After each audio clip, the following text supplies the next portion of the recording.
আসসালামু আলাইকুম এভরিওয়ান। আমি সঙ্গীত শিল্পী শবনম প্রিয়াঙ্কা। আশা করি সবাই ভালো আছেন। আজকে একটা খুবই ডিফারেন্ট একটা ভিডিও নিয়ে আসছি আপনাদের মাঝে। অ্যান্ড আমি আসলে প্রথমেই বলবো যে আপনারা সবাই আমার ভিডিওটা শেয়ার দিবেন, বিকজ অফ আপনাদের শেয়ারের জন্য আসলে অনেক কিছু ডিপেন্ড করছে। শর্টকাটে বলি, গত 7 ফেব্রুয়ারি ছিল আমার বিয়ে। অনেকে আসলে জেনেছেন আমার ফেসবুক পেজ আইডির মাধ্যমে। সো 7 ফেব্রুয়ারি বিয়ে ছিল এবং 8 তারিখ ছিল হচ্ছে আমার রিসেপশনের প্রোগ্রাম, বৌভাত যেটা। প্রোগ্রামটা হয়েছিল বাংলা মোটর ওয়াটারফল রেস্টুরেন্টে। তো আমাদের অনেক দিনের আসলে প্ল্যানিং এর এই বিয়ে, অনেক জাঁকজমক। আমরা যতটুকু সাধ্য আসলে ছিল আমাদের দুই ফ্যামিলির, সেভাবে আমরা 3টা প্রোগ্রাম করেছিলাম, গায়ে হলুদ, বিয়ে অ্যান্ড রিসেপশন। সো রিসেপশনের দিন একদম লাস্ট 2 আওয়ার্স বাকি ছিল। রাত 10টা 20-এর দিকে আসলে আমরা সবাই অবগত হই যে আমাকে দুই ফ্যামিলি থেকে যেই গোল্ডের জুয়েলারি আসলে দিয়েছিল ছেলেপক্ষ এবং আমার ফ্যামিলি, মোটামুটি সেখানে প্রায় 9 ভরির কাছাকাছি গহনা ছিল, 9-9.5 ভরি হবে। সেই গহনার বক্সটা চুরি হয়ে যায় আমার বৌভাতের সেন্টার থেকে। চুরি হয়ে যায় কিভাবে সেটা যদি ছোট করে বলি, আমার শাশুড়ির কাছে গহনাগুলো ছিল, আমার শাশুড়ি সেটা আমার মার কাছে হ্যান্ড ওভার করে। দ্যাটস ওয়াই আমি গহনাগুলো পরে ছবি তুলতে পারি। তো সেখান থেকে আসলে একটা রিং, ফিঙ্গার রিং যেটা, সেটা হচ্ছে আমি পরি। এবং ওই বক্সটা আসলে যখন খোলা হয় আমার মনে হয় তখনই ওই সেন্টারের কেউ আর কি নোটিস করে এবং তাদের যে লোকজন আছে তাদেরকে ইনফর্ম করে কোন একটা আসলে মাস্টার প্ল্যান করে উইদিন 1 আওয়ার জিনিসটা আসলে ঘটানো হয়।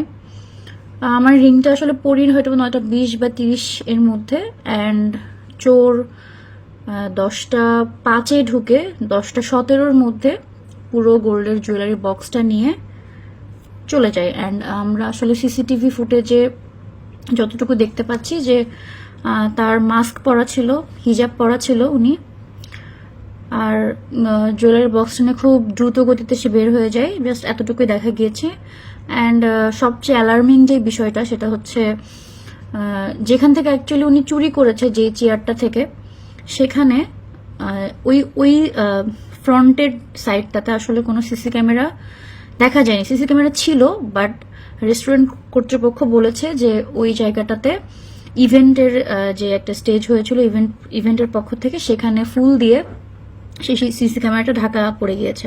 দ্যাটস আসলে ওখানকার কোনো ফুটেজ আমরা পাই নাই। আমি আর কথা না বাড়াই, আমি হচ্ছে আপনাদেরকে মূল ভিডিওতে নিয়ে যাই, যেখানে আসলে ওই মহিলাটা কিভাবে ঢুকে অ্যান্ড কিভাবে সেই গয়নার বক্সটা নিয়ে বের হচ্ছে সেটা আপনারা দেখতে পারবেন। আমার ভিডিওটার মূল উদ্দেশ্য হচ্ছে আসলে আমরা তো এখন অনেক বেশি সোশ্যাল মিডিয়াতে ইনভলভ। এখানে কোনো কিছু হলে আমার কাছে মনে হয় যে জিনিসটা অনেক বেশি ছড়ায়, এবং জানি না আসলে আমি চোরকে পাবো কিনা বা আমার গহনা পাবো কিনা, বাট এই বিষয়গুলো যাতে আসলে আর কখনো কারোর সাথে না হয়। প্লাস যদি প্রশাসনের দৃষ্টি দিব তাদের দিকে, তারা যদি আসলে অলরেডি আমার কেস পুলিশ ভেরিফিকেশন অনেক কিছু হয়ে গিয়েছে, বাট আমি আসলে খুবই হতাশ, যেটার জন্য আমার আসলে ভিডিওটা করা। সো আপনারা দেখেন ভিডিওটা, আমার কাছে মনে হয় আপনারা প্লিজ ভিডিওটা শেয়ার করে দিবেন। অ্যান্ড যদি আসলে আমাদের ভাগ্য ভালো থাকে আমরা পেতেও তো পারি আপনাদের মাধ্যমে, তাই না? দ্যাটস আসলে ভিডিওটা করা। সো এখানে দেখা যাচ্ছে যে একজন মহিলা এখনই ঢুকবে, তার মাথায় হচ্ছে হিজাব পরা, লাইট কালারের একটা ড্রেস পরা অ্যান্ড চাদর নেয়া। সে ঢুকে হচ্ছে 10টা 4-এ। 10টা 4-এ এই মার্কেটের গেটে সে এন্ট্রি নেয়, অ্যান্ড ঠিক 10টা 17 অর্থাৎ 12 মিনিটের মধ্যে সে গয়নার বক্সটা নিয়ে বের হয়ে যায়। এবং 10টা 5-এ সে এই যে আমাদের এন্ট্রি গেট দিয়ে ঢুকছে। এখানে আমার যশোর থেকে আসা কাজিন, চাচা, চাচি সবাই দাঁড়িয়ে আছে। তারা হচ্ছে খেয়ে দিয়ে তখন যশোরের উদ্দেশ্যে রওনা দিবে, এরকম একটা অবস্থা। এবং 10টা 17 যখন বাজে, মাত্র 12 মিনিটের মধ্যে উনি এই বক্সটা নিয়ে বের হয়ে যাচ্ছে খুব দ্রুত গতিতে। সে কোনো লিফট ইউজ করে নাই, বিকজ অফ লিফট ইউজ করলে আসলে অনেক দেরি হওয়ার চান্স থাকে, সেজন্য আসলে সে লিফট ইউজ করে না। এবং এটা আসলে যে কি পরিমাণ একটা মাস্টার প্ল্যান করে করা হয়েছে আপনারা আসলে বুঝতে পারছেন আমার কাছে মনে হয়, কারণ 12 মিনিটে কখনো এই জিনিসটা আসলে ইনফরমেশন পেয়ে আসা আসলে সম্ভব না কারো ভিতর থেকে, যদি আসলে কলকাঠি কেউ না নাড়ে। আমি আসলে জানি না বা বলতেও চাই না কাউকে, আমি না জেনে আসলে দোষও দিতে চাই না, বাট আমরা আসলে সবাই মিলে যেটা আন্দাজ করেছি, ভিতর থেকে ইনফরমেশন পাস না হলে আসলে কখনো এরকম বড় একটা ঘটনা ঘটানো সম্ভব না। আমরা বেশ কিছু সিসিটিভি ক্যামেরা ফুটেজ কালেক্ট করে দেখেছি যে সে বামের দিকে যায়নি, অর্থাৎ সে শাহবাগের ওই দিকে যায়নি, সে ডান সাইডে মগবাজার হাতিরপুল বা ফার্মগেট এই এরিয়াতে সে গিয়েছে। ব্যাস এতটুকুই আসলে আমরা পেয়েছি। অ্যান্ড আমি আসলে ওনার ছবিটাও খুব জুম করে দিতে চেষ্টা করেছি। আপনারা প্লিজ এই ভিডিওটা সবাই শেয়ার করে দিবেন, আমার হাত জোর অনুরোধ থাকবে সবার কাছে প্লিজ। আর এখানে আমি আমার দুই পক্ষের গহনার ছবিগুলো আসলে দিয়ে দিলাম, যাতে আসলে আপনারা দেখতে পারেন। হ্যাঁ, সবশেষে আসলে আমি এটাই বলবো সবাইকে যে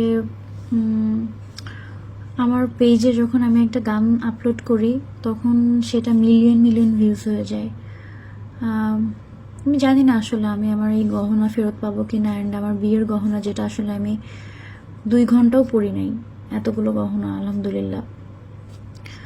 আফসোস আসলে থেকে যায়, হয়তো আমি আমার জীবনে আমি আমার হাজব্যান্ড দুজন মিলে এর চাইতেও গহনা আসলে বানানোর ক্ষমতা আসলে আল্লাহ আমাদেরকে দিবেন, কিন্তু বিয়ের গহনা একটা ইমোশন, আপনারা সবাই জানেন। সো আপনারা সবাই আমার জন্য দোয়া করবেন, আমাদের জন্য দোয়া করবেন, যেন আসলে এটার একটা সঠিক তদন্ত হয়, একটা সঠিক তদন্ত আমরা পাই, গহনা সামনে না পাই, অ্যাটলিস্ট চোরকে যেন আসলে আমরা ধরতে পারি। সোশ্যাল মিডিয়াতে আসলে দেওয়ার এটাই মূল কারণ। আপনারা প্লিজ প্লিজ সবাই একটু শেয়ার দিয়ে আমাদেরকে সাহায্য করুন।